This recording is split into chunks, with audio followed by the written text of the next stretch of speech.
This episode was filmed at my friendly local game store. Please support your friendly local game stores. Hello YouTube and welcome back to the Drunken Kobold. Today we are reviewing the Icons of the Realms Orc Warband. This is the third set of miniatures in the Warband lineup. Let's see how they stack up to previous Warbands. Without further ado, let's hop in. Orcs are savage raiders and pillagers with stooped postures, low foreheads, and piggish faces with prominent lower canines that resemble tusks. Strength and power are the greatest of orcish virtues, and orcs embrace all manner of mighty creatures into their tribes. Rejecting notions of racial purity, they proudly welcome ogres, trolls, half-orcs, and orgs into their ranks. As well, orcs respect and fear the size and power of evil giants and often serve them as guards and soldiers. Orcs appear in the monster manual and have a challenge rating of 1/2. Orgs are orcs blessed with a surprisingly keen intellect that ordinary orcs believe is a gift from the orc goddess Luthic. Like Luthic, orcs live underground, although the scarcity of food often brings them to the surface to hunt. Orcs respect an org's strength and cunning, and a lone org may command an entire orc warband. Orgs appear in the monster manual and have a challenge rating of 2. Luthic is Grumsh's wife and the paragon of maternity to all orcs. She is the Cave Mother, a fierce dweller in the darkness who raises new broods of orcs to be vicious and strong. Orc females devoted to Luthic are in charge of fortifying and maintaining an orc stronghold. They help to guarantee the survival of the tribe, and most are skilled in the healing arts. Such orcs are called the Orc Claw of Luthic. Orc Claws of Luthic appear in the Volo's Guide to Monsters and have a challenge rating of 2. Neville is Grumsh's battle captain, a devious strategist who directs Grumsh's soldiers with boldness.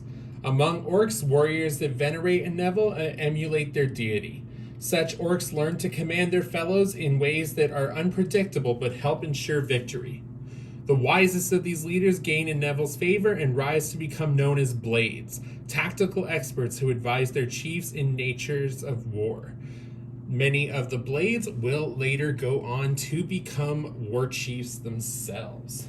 The Orc Blade of Neville appears in the Volo's Guide to Monsters and has a challenge rating of 4. When an orc slays an elf in Grumsh's name and offers the corpse of its foe as a sacrifice to the god of slaughter, an aspect of the god may appear. This aspect demands an additional sacrifice, one of the orc's eyes, symbolizing the loss that Grumsh suffered at the hands of his greatest enemy, Corellian Lotharian. If the orc plucks out one of his eyes, Grumsh might grant the orc spellcasting ability and a special favor, along with the right to call itself an Eye of Grumsh. When not using their auguries to advise their war chiefs, these savage devotees of the god of slaughter hurl themselves into battle, their weapons stained with blood. The Orc Eye of Grumsh appears in the monster manual and has a challenge rating of 1. When plague strikes a tribe, the hands of Urtris isolate the sick.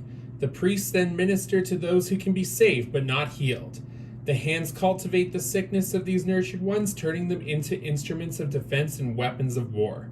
When orcs go to battle, a band of nurtured ones might charge in first, to give themselves up while softening up the enemy by spreading Urtris' vile blessing in its ranks.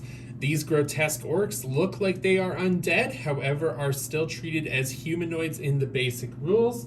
They are found in Volo's Guide to Monsters and have a challenge rating of 2. Sargis is the orc deity of deep darkness and sneakiness, a murderous god who hates anything that lives that isn't an orc. Orcs consider Sargis to be a divinity suited to pariahs and weaklings, all of them unfit for true roles in tribal life. These outsiders live in the most deepest parts of the tribe's domain. The elite among Sargis followers are assassins and thieves that follow the cult of the Red Fang. Red Fangs of Sargis can be found in Volos and have a challenge rating of 3. The war chief of an orc tribe is its strongest and most cunning member. The reign of a war chief lasts only as long as it commands the fear and respect of other tribe members, whose bloodlust must be regularly satisfied lest the chief appear weak.